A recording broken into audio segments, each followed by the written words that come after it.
بسم الله الرحمن الرحيم. إن الحمد لله نحمده ونستعينه ونستغفره ونعوذ بالله تعالى من شرور أنفسنا وسيئات أعمالنا. من يهده الله تعالى فلا مضل له ومن يضلل فلا هادي له، وأشهد أن لا إله إلا الله وحده لا شريك له، وأشهد أن محمدا عبده ورسوله. يا أيها الذين آمنوا اتقوا الله حق تقاته ولا تموتن إلا وأنتم مسلمون. يا أيها الناس اتقوا ربكم الذي خلقكم من نفس واحدة وخلق منها زوجها وبث منهما رجالا كثيرا ونساء، واتقوا الله الذي تساءلون به والأرحام إن الله كان عليكم رقيبا. يا أيها الذين آمنوا اتقوا الله وقولوا قولا سديدا يصلح لكم أعمالكم ويغفر لكم ذنوبكم، ومن يطع الله ورسوله فقد فاز فوزا عظيما.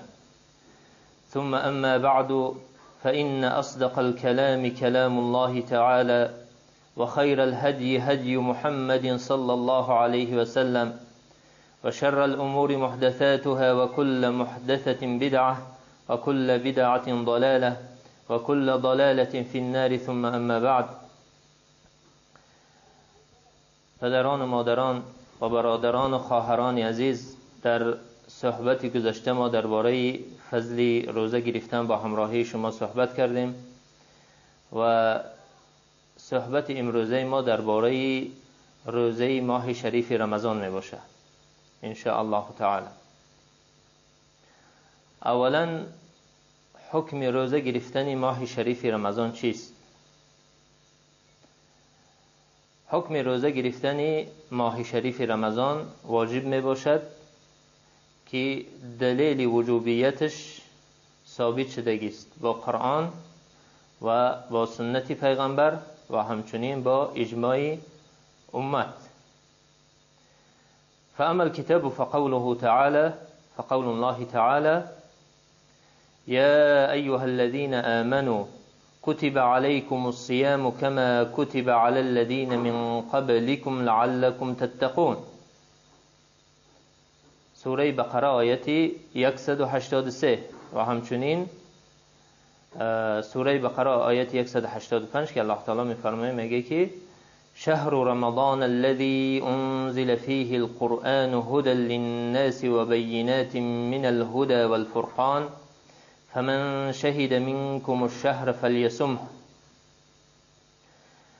آیت یکم آیت 183 سوره بقره که الله تعالی در این آیت انده میفرماید، میگه که یا ایها الذین آمنوا كتب عليكم الصيام كما كتب على الذين من قبلكم لعلكم تتقون. یا ایها الذین آمنوا، الله تعالی ندا میکنه مؤمنا را، میگه ای آن کسانی که ایمان آورده ای. و در همین وقتی که ندا به مؤمنا شد، پس روزه گرفتن این خاص به کی می باشه؟ به مؤمنا می باشه. و کسی که کافر است به این مخاطب نیست تا آنی که مسلمان نشود. کتب علیکم الصیام، کتب یعنی فرض علیکم الصیام، فرض گردانیده شد برای شما روزه گرفتن. کما کتب علی الذین من قبلکم، چگونه ای که فرض گردانیده شدگی بود برای کسانی که پیش از شما بودند. لعلکم تتقون. و در آخر آیت الله تعالی حکمتی، یکی از حکمت‌های روزه گرفتن بیان کردگی است که این چی می باشه؟ لعلکم تتقون، تا این که شما تقوادار بشوید، صاحب تقوا بشوید، خدا ترس بشوید. و در این آیت انده الله تعالی چی برای چی الله تعالی ذکر کردگی است؟ گفتگی است که کما کتب علی الذین من قبلکم، از برای آنه که روزه گرفتن این عبادت می باشه که فضل او بسیار کلان می باشه از یک جهت، و از جهت دیگر مشقت دارد. اولا الله تعالی وقتی که ذکر کرد که یعنی فرض گردانیده شد برای شما روزه گرفتن، چگونه ای که فرض گردانیده شده بود برای کسایی که پیش از شما بودن، با همین یعنی که منتی خودش الله تعالی برای این امت بیان میکنه که همین عبادتی که ثوابی بزرگ داره، شما را همچنین از همین عبادت بزرگ به نصیب نگردانیده. چگونه ای که برای امتهای پیش از شما بودگی همین عبادت فرض گردانیدگی بودیم، همچنین برای شما این عبادت ما چی فرض گردانیدیم تا که از ثواب او، از ثواب بزرگ او برخوردار بشوید. و از جهت دیگر یک نمودی تسلیه، یعنی که تسلی بخشی می باشه از جانب الله تعالی برای این امت، چون که گفتیم در روزه گرفتن مشقت وجود داره. الله تعالی بیان میکنه که همین مشقتی را که شما در روزه گرفتن دریافت میکنه این خاص برای شما نیست، بلکه کسایی پیش از شما بودن همچنین همین مشقت از سر میگذراندن، روزه میگرفتن. برای همین در این جزء آیت ده هم الله تعالی منت برای این امت بیان کردگی و همچنین یک تسلیه، یعنی که یک تسلی بخشی دلبرداری می باشه برای این امت. و در آخر آیت ده میگه که لعلکم تتقون. گفتیم که این بیان حکمت روزه گرفتن می باشه که انسانی که روزه میگیره، روزه داری میکنه، انسانی که روزه میداره نتیجه چی میشوه؟ صاحب تقوا میشوه، در نزد او تقوا حاصل میشوه. و حاصل شدن تقوا از چند جهت می باشه. یکمش وقتی که انسان روزه میگیره، در روزه گرفتنش امرهای الله تعالی را بجا میاره و از آن چیزی که الله تعالی منعش کرده است خودداری میکنه. چون که در روزه گرفتن الله تعالی بنده را امر میکنه برای خودداری کردن از طعام و از شراب و از جما و دیگر شهوتهاش، و همچنین منع میکنه، حرام میگردونه برای بنده در وقت روزه گرفتنش بعضی چیزهایی را که برای او در غیر روزه داشتنش حلال بدن، به مانند خوردن طعام و به مانند شراب و دیگر چیزها را. که این از جهت چی می باشه؟ انسان وقتی که امر الله تعالی را بجا آورد و از آن چیزی که الله تعالی او را منع کرده است خودش دور گرفت، این نتیجه چی می شود؟ نتیجه همین می شود که انسان در انسان انده تقوا حاصل می شود. و همچنین از جهت دیگر گفتیم که روزه گرفتن این در انسان انده چرا حس مراقبه را پیدا میکنه. مراقبه یعنی که انسان دائما خودش در زیر نظر الله تعالی حس میکنه. چون که انسانی که روزه میگیره امکانیت داره که در تنهایی یا که در پنهانی همین روزش بخوره و در نزد مردم خودش روزه دار نشان بده. نیکی به سبب آنه که انسان دائما حس میکنه که او در زیر مراقبه، در زیر نظر الله تعالی قرار میگیره، همین چیز مانع میشه برای انسان که از طعام و از شراب خودداری کنه. یعنی در پنهانی در تنهایی هم باشه که میدونه که الله تعالی عملهای او را، کردارهای او را میبینه. که این مراقبه یکی از درجه های بلندترین دین انسان میباشه. چگونه ای که در حدیث جبرائیل علیه السلام اومده است که وقتی که پیغمبر صلی الله علیه و سلم، یعنی جبرائیل علیه السلام پیغمبر صلی الله علیه و سلم درباره دین سوال میکنه، با مراتب قطعی، مرتبه ها قطعی سوالش میکنه. اول درباره اسلامش میپرسه و دوم درباره احسان، درباره ایمانش سوال میکنه و آخران درباره احسانش سوال میکنه که همین احسان از دو مرتبه عبارته. یکی از مرتبه های احسان این مرتبه مراقبه میباشه که وقتی که جبرائیل علیه السلام پیغمبر صلی الله علیه و سلم سوال میکنه، میگه که یا محمد، میگه اخبرنی عن الاحسان، ای محمد من درباره احسان خبر بده. پیغمبر در جواب میگه که چی؟ ان تعبد الله كأنك تراه فإن لم تكن تراه فإنه يراك. یعنی میگه که الاحسان، احسان همین است که الله تعالی را عبادت کنی به مانند آنی که او را میبینی. ان تعبد الله كأنك تراه، یعنی الله تعالی را عبادت کنی به مانند آنی که او را میبینی. که این درجه یقین میباشه که انسان در دینش به درجه میرسه که وقتی که عبادت میکنه بجز از الله تعالی یگان چیزی دیگر در خاطرش نیسته، فقط چی؟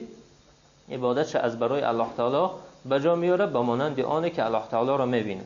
و مرتبه از این کمتر پس ترکش که مرتبه مراقبه است، میگه فإن لم تكن تراه فإنه يراك، اگر که هرچند که تو او را نبینی او تو را میبینه.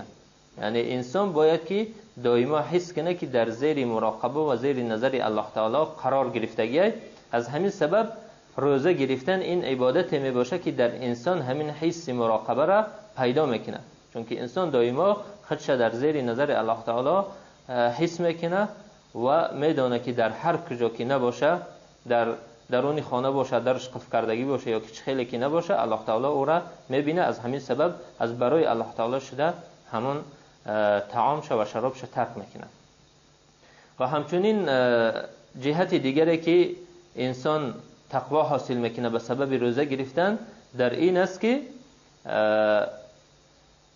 وقتی که انسان روزه میگیره حرکت خونش سست میشه و وقتی که چقدره که حرکت خون در بدن انسان سستر بشه، حرکت شیطان در بدن انسان همون قدر سستر میشه و کمتر میشه و وسوسش از همین سبب همچنین کم میشه. یعنی که مجرای حرکت شیطان در بدن انسان سست میشه، چون که این الشیطان یجری علی ابن آدم مجرى الدم، چون که شیطان در بدن فرزند آدم با حرکت خونش حرکت میکنه. چقدر که حرکت خون تیزتر باشه همان قدر فعالیت شیطان تیزتر و بسیارتر میشه و چقدر که سستر باشه حرکت شیطان و فعالیتش سستر میشه. از همین سبب انسانی که روزه‌دار است تأثیر شیطان در او کمتر میباشه. و از جهت دیگر، یعنی جهت دیگری که انسان تقوا حاصل میکنه به سبب روزه گرفتن، انسانی که روزه‌دار است غالبا طاعت و عبادت در این گونه انسان بسیارتر میشه، طاعت و عبادت الله تعالی را بسیارتر به جا میبیاره. از همین سبب انسان روزه‌دار بسیار قرآن میخونه و همچنین به دیگر عبادت ها و قیام لیل و نماز خواندن بسیارتر مشغول میشه و همچنین حس کرمش زیادتر میشه و در وقتی ماه شریف رمضان بسیارتر سخاوت میکنه و صدقه دادنش همچنین بسیار میشه که همه این چیزها از چی میباشن؟ از تقواداری میباشن. و همچنین در آیت 185 سوره بقره الله تعالی میگه که شهر رمضان الذي انزل فيه القرآن هدى للناس وبينات من الهدى والفرقان فمن شهد منكم الشهر فليصم. شهر رمضان یعنی که ماه رمضان، این ماه می باشه که میگه که در این ماه قرآن نازل کرده شد و بعد صفاتای قرآن الله تعالی ذکر میکنه، میگه هدى للناس و بینات من الهدى والفرقان، که این قرآن میگه که از چه عبارت است؟ هدایت است، یعنی راهنمایی است برای مردم و همچنین بینات من الهدى والفرقان، بینات یعنی بیان کننده حق از باطل است در تمام امور حیات انسان. و الفرقان یعنی که فرقان جدا کننده است بین حق و باطل و بین اهل تقوا و اهل ضلال، یعنی بین کسایی که در هدایت هستند و بین کسایی که در گمراهی هستند. از همین سبب یعنی قرآن چی می باشه؟ فرقان می باشه، جدا کننده می باشه. و همچنین فرقان جدا کننده است بین حلال و الحرام، حلال از حرام جدا میکنه و حق از باطل جدا میکنه، راه راست از راه کج جدا میکنه، که این همش چی می باشه؟ فرقان می باشه، جدا کننده می باشه. و بعد الله تعالی میگه که فمن شهد منکم الشهر فلیصم، کسی از شما اگر که همین ماه رمضان برای او فرا برسه فلیصم، پس این ماه باید که روزه بگیره. یعنی که امر آمدگی است از جانب الله تعالی که کسی که در معنای شهید منکم الشهر ای حضر، ای من دخل علیه شهر، کسی که همین ماه حاضر میشوه یا که کسی که برای او ماه رمضان فرا میرسه فلیصم، باید که این ماه روزه بگیره، که این دلیل فرض شدن روزه گرفتن ماه شریف رمضان می باشه.